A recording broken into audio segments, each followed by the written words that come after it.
parle des changements climatiques, la définition renvoie à une définition très imagée. C'est une variation de l'état de l'atmosphère. Quand on dit l'état de l'atmosphère, c'est certains paramètres de l'atmosphère sur une longue durée, okay?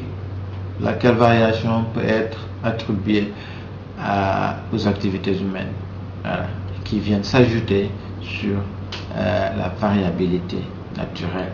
Lorsqu'on parle de changement climatique, il faut savoir qu'il s'agit d'une transformation de longue durée du climat pour une région donnée, pour un continent donné ou bien pour le monde entier. C'est une transformation du climat, mais c'est une longue période.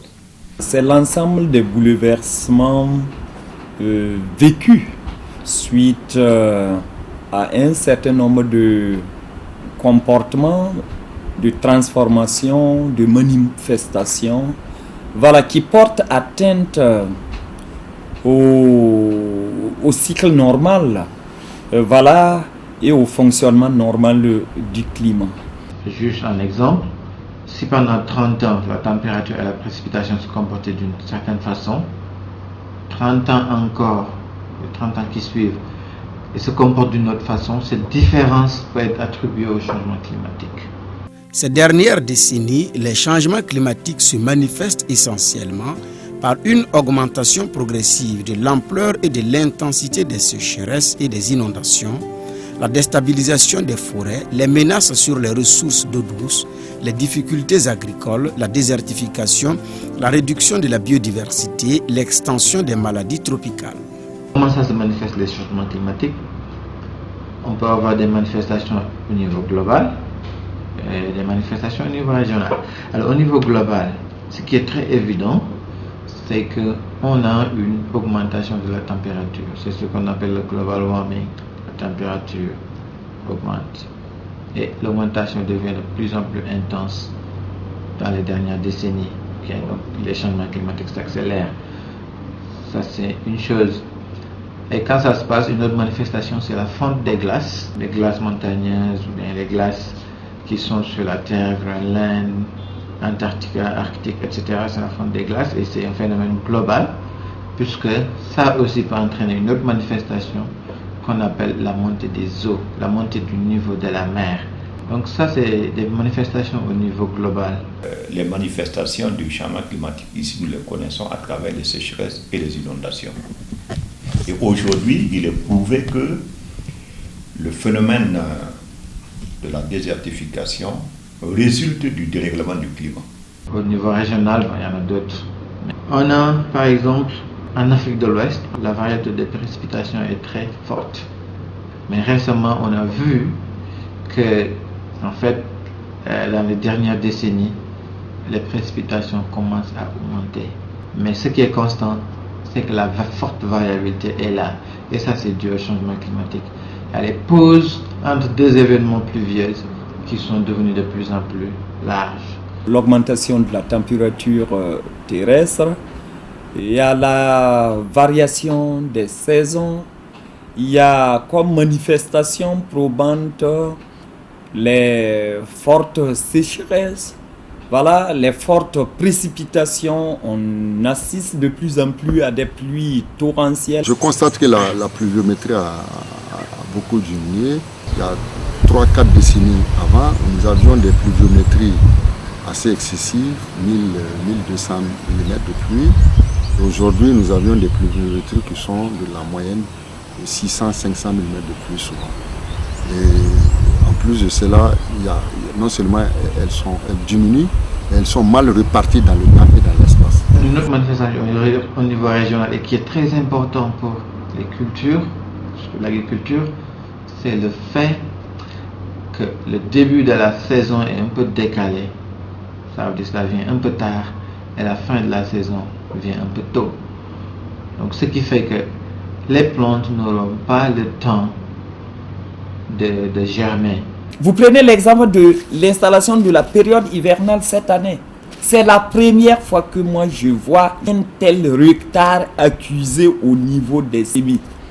Nous sommes au 3 juillet 2015 de l'année. et jusqu'à présent, nos vaillants cultivateurs n'ont pas encore semé. Les spéculations qu'on peut mettre sous terre aujourd'hui, c'est seulement le maïs de 60 à 70 jours. Ce sont les arachides, c'est le niébé, et puis c'est tout. Il y a premièrement un retard d'une manière générale au démarrage de la saison des pluies. Il y a aussi à l'intérieur d'une saison donnée beaucoup d'extrêmes que l'on peut observer. Ces extrêmes, c'est quoi? C'est des longues séquences de sécheresse qui peuvent faire plusieurs jours sans pleuvoir. Et ça, c'est dommageable pour l'agriculture. Tout comme il peut y avoir des excès, c'est-à-dire les inondations. Ça, ce sont des phénomènes que l'on n'observait pas par le passé, mais qui sont devenus monnaie courante. Telles sont les manifestations les plus visibles du phénomène du changement climatique dans notre pays. Supposons une espèce qui a l'habitude de vivre, l'espèce ça peut être plante ou bien ça peut être un animal, donc qui a l'habitude de vivre dans une zone humide et tout d'un coup la zone humide se déplace vers les montagnes et la zone où il était devenue sec, alors lui il est obligé de se déplacer. Donc on a une migration des espèces. Si c'est l'agriculture, c'est pire parce qu'on ne pourra plus cultiver là-bas, à moins de créer des espèces qui sont beaucoup plus résistantes à la chaleur et à la sécheresse. Le mois d'août qui était connu comme le mois le plus pluviométrique, c'est-à-dire que du 1er août jusqu'au 31 août, on avait de la pluie du matin jusqu'au soir. C'est-à-dire tout le mois d'août était connu comme un mois pluviométrique. Maintenant, dans le mois d'août, vous n'avez pas 10 jours réels de pluie. Donc l'eau est en train de partir. On a aussi les événements extrêmes, donc très fortes pluies. Le 1er septembre 2009, Ouagadougou a enregistré entre 3h et 15h environ 300 mm de pluie. Des biens immobiliers ont été détruits par les inondations, des habitations et des commerces, mais aussi des ouvrages hydrauliques tels que des ponts, des digues et des barrages, ou encore des remblais de chaussées. Des fortes précipitations qui occasionnent par exemple des inondations. Le Burkina Faso, en l'occurrence la ville de Ouagadougou, peut le confirmer. Parce que le 1er septembre 2009, tout le monde a vécu les fortes inondations auxquelles la ville de Ouagadougou était confrontée. Il n'y a plus aucun doute. Les gaz à effet de serre émis par les activités humaines entraînent peu à peu le réchauffement de l'atmosphère et de l'océan et l'élévation du niveau de la mer. Le Burkina Faso, à l'instar des autres pays d'Afrique en voie de développement, fait face à des variations des caractéristiques climatiques au cours du temps.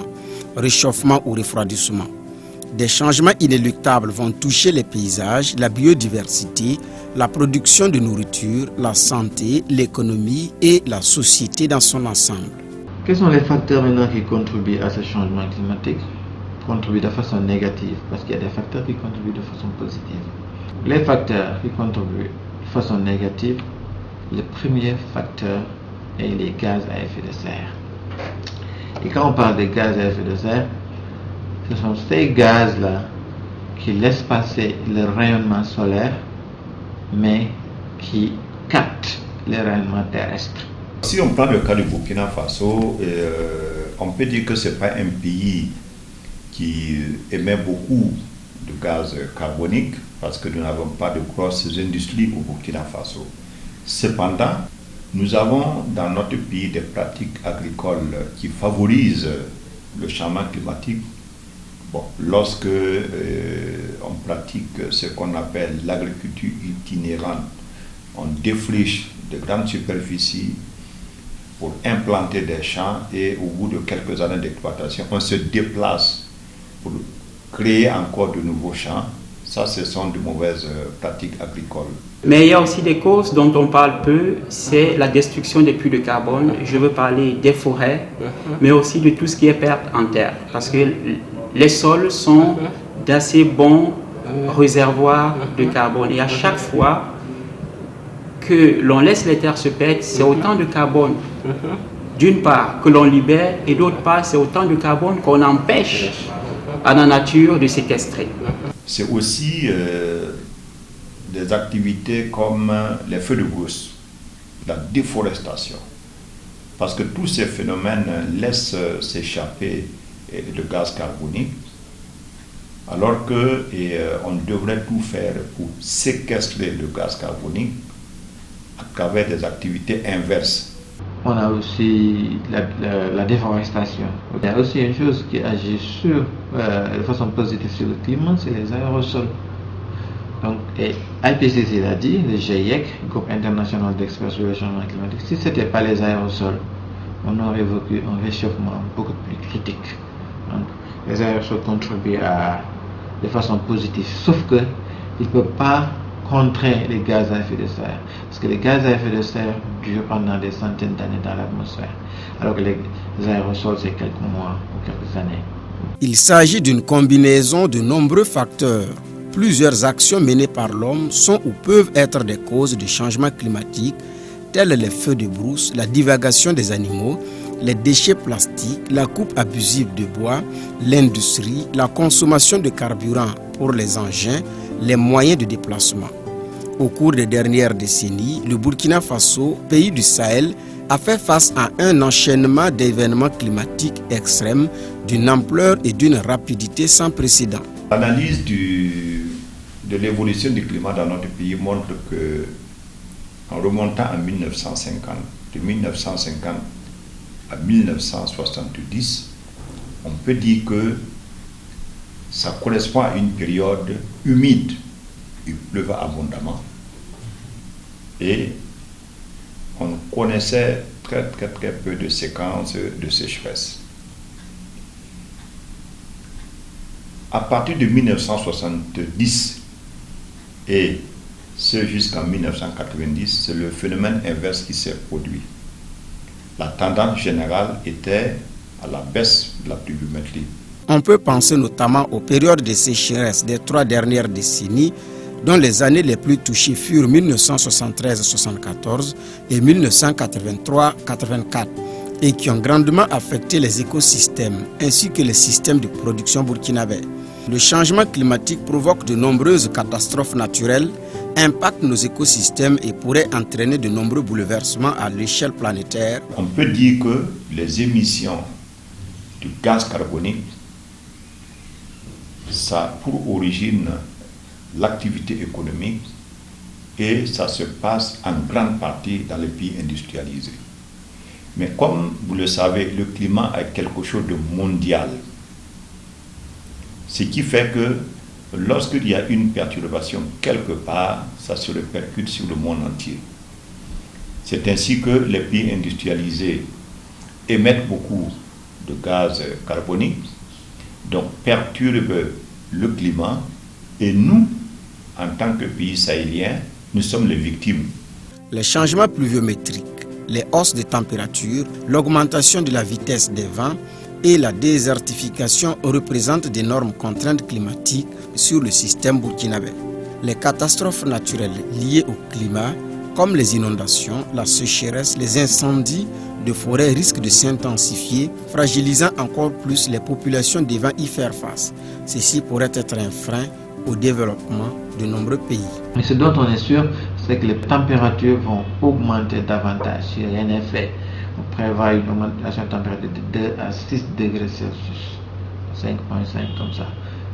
Mais ça a tout son sens, parce que la Terre, si je donne un exemple, pour apprécier juste ces changements de température, la Terre passe d'une ère interglaciale à une ère glaciale. La dernière ère glaciale pour la Terre était vraiment couverte de glace. Et dans cette ère interglaciale où on est, ça passe pendant des milliers d'années. La différence de température était 4 degrés, 4,5 degrés Celsius. Si rien n'est fait, parce que la température va tendre vers les 60 degrés. Et sous 60 degrés, rares sont les populations, les êtres vivants qui pourront supporter, y compris les végétaux. Donc voici le principal danger auquel vraiment la planète entière est confrontée. Donc ces changements-là, la Terre a l'habitude de le vivre pendant des milliers d'années. Donc il y a une progression jusqu'à ce qu'on arrive là-bas. Alors on nous dit, dans 100 ans on pourrait vivre plus que ça. Donc, imaginez un peu le choc que ça va faire. L'utilisation et le développement des énergies renouvelables utilisées, la force du vent, du soleil et des marées, de l'énergie solaire, elle peut être de deux types, thermique ou photovoltaïque, principalement pour chauffer l'eau et les panneaux photovoltaïques, transformer l'énergie solaire en électricité, l'énergie hydraulique, de récupérer la force générée par le courant de l'eau afin de la transformer en électricité, peuvent être des moyens de lutte contre le changement climatique. Aujourd'hui, malgré les progrès qui ont été faits dans le domaine de la science, on ne peut pas dire que l'on connaît de façon suffisante le climat. Le climat a besoin d'être encore mieux étudié et surtout dans cette période marquée par le changement climatique. Comme le climat est devenu quelque chose d'instable, il faut bien l'étudier pour pouvoir comprendre quelle est l'origine de ce changement et qu'est-ce que l'on peut faire. Avoir des comportements éco-citoyens respectueux de l'environnement. Le plus important, c'est de mettre l'accent sur ce qu'on appelle les énergies propres, l'énergie solaire. L'énergie solaire n'est pas polluante. Il n'y a pas d'émission de gaz carbonique ni d'autres gaz, si bien que en mettant l'accent sur l'utilisation de l'énergie solaire, nous pouvons atténuer de façon significative les émissions de gaz à effet de serre, notamment du CO2. Les activités différentes qui sont menées tant par des acteurs publics que par des acteurs privés, qui sont la facilitation de l'adaptation et la mise en œuvre de l'adaptation suppose. L'adaptation, c'est un ajustement de comportement. Et aujourd'hui, l'adaptation s'impose à nous tous. Pourquoi? Parce que le changement climatique fait partie de notre quotidien. On ne peut plus vivre comme s'il n'y a pas de changement climatique. Nous devons nous adapter. Et il y a plusieurs manières de s'adapter. Si on prend le cas de l'agriculture, il y a des bonnes pratiques agricoles que nos paysans doivent adopter et dans le domaine de la gestion durable des terres. Et en ce qui concerne également l'élevage, on peut éviter de faire le surpâturage, donc de la destruction de la végétation. Et si on pratique par exemple l'agroforesterie en plantant des arbres et à côté des cultures annuelles, ça aide à mieux gérer les ressources naturelles et ça réduit non seulement les émissions des gaz à effet de serre, mais ça permet aux producteurs agricoles de mieux s'adapter à son environnement qui est devenu beaucoup plus difficile que par le passé. Les pratiques opérationnelles et les comportements, à diffuser l'information, à susciter la prise de conscience, à enlever les barrières à l'adaptation, à rendre le financement et les autres ressources nécessaires disponibles, de mettre en place et d'utiliser de nouvelles technologies constitue déjà un premier pas vers une adaptation réussie et durable.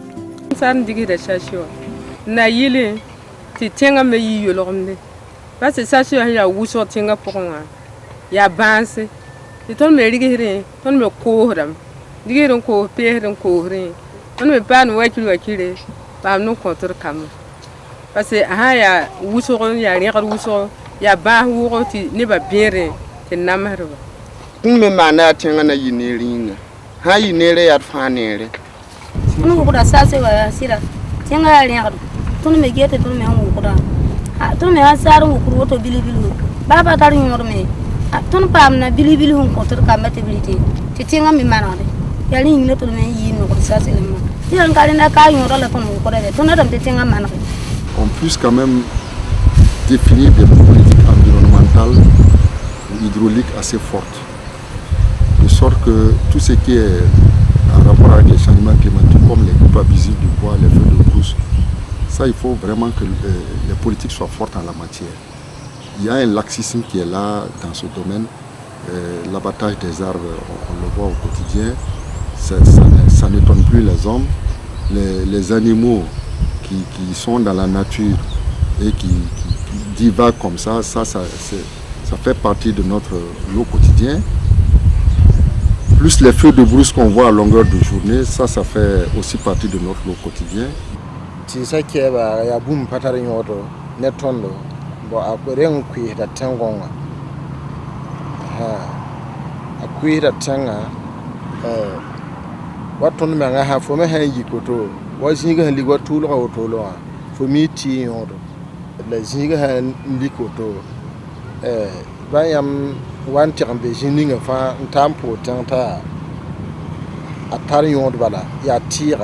Partout, si on arrive à gagner 0 sachet, c'est-à-dire la nature, ça va devenir saine.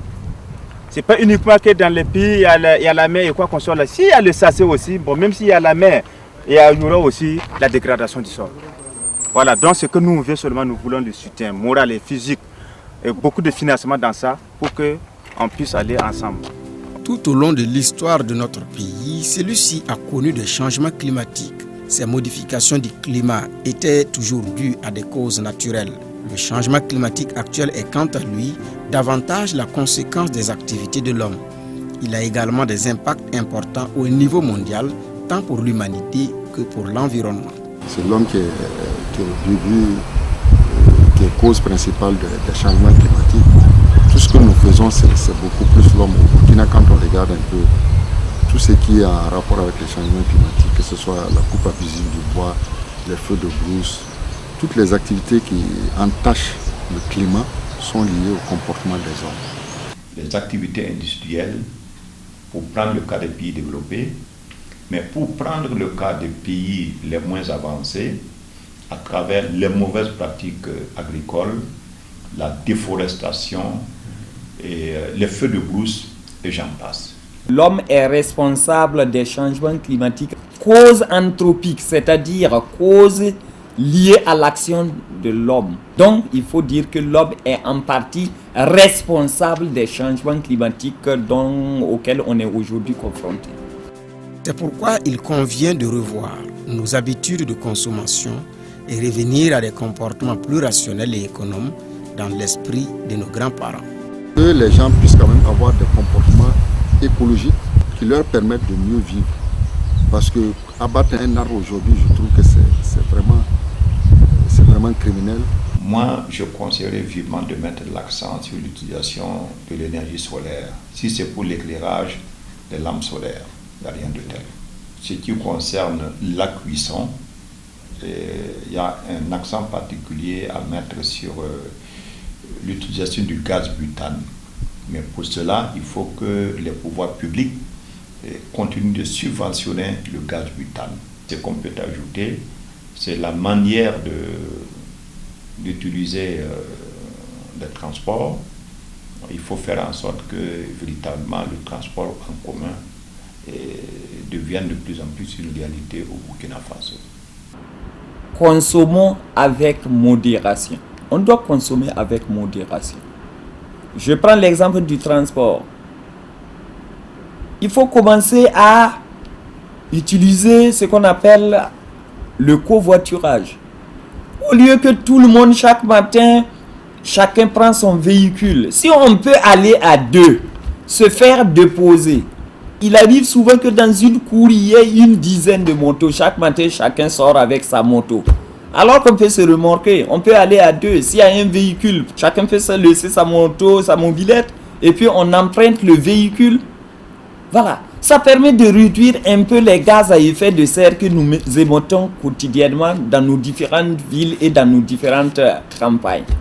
À l'endroit des groupements de jeunesse, les groupements associatifs, à l'endroit également des leaders d'opinion, par rapport à la préservation de l'environnement urbain. Éviter de transformer par exemple les ouvrages de drainage, les caniveaux en dépotoirs d'ordures. C'est ce qui se fait aujourd'hui à Ouaga, un peu partout dans les autres villes du Burkina. Alors que les déchets doivent être envoyés dans des décharges bien aménagées pour qu'ils soient traités de façon appropriée sur place là-bas. Sans oublier que ces déchets-là génèrent un gaz à effet de serre qui est le méthane, le CH4, qui contribue aussi à la déplétion, à la dégradation de la couche d'ozone et qui contribue à l'élévation de la température terrestre à laquelle on est aujourd'hui confronté. Il faut planter des arbres qui vont absorber le dioxyde de carbone et rejeter l'oxygène que nous respirons. La précipitation extrême va augmenter davantage, les ondes de chaleur vont augmenter davantage, la sécheresse dans le futur, c'est un fait, c'est des projections qui sont robustes. Dans le futur, il y aura la sécheresse, les pauses pluviométriques vont augmenter, on ne peut pas s'adapter, ou mourir. Ou bien, on peut commencer tout de suite à réduire les dégagements de gaz à effet de serre, les émissions de gaz à effet de serre. Mais ça, c'est pas nous en Afrique, c'est les grandes puissances. C'est pour ça que la représentation de l'Afrique dans la COP 21 a tout son sens. Pour la négociation, nous, on ne dégage pas de gaz à effet de serre. Vraiment très minime, on n'a pas d'usine.